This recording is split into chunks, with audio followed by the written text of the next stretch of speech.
nagu meesnaine või nagu Kadriisa ja Kallieva korraga kokku. Vot selline lugu on, et tänapäeval ei saa nagu hästi aru enam, kuidas see asi on. Ja passid ikkagi vaadata, et mul on kaasas kodustatud karu, ma pean rohkendest kinni hoidma, et tal ei laseks jalga. Tal on näete sellist põnevat karvakatet siin ja siis tal on looga juba ka, et teda muide karu võib rakendada ja igasugustele ja mina näitan seda karu tegelikult lisaks sandiaegadele, mina näitan laatade peal teda ka. Meil on selline tandem, et ega siis ainult sandiajal saab kopikaid siia kinda sisse natukene kui saan, aga laatade peal saame me ikka nagu põhilise sissetuleku.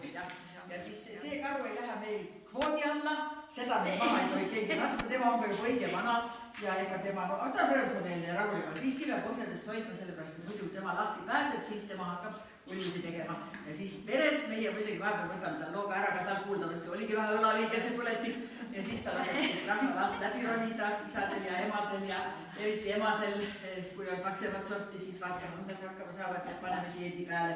Vot selline on meil selline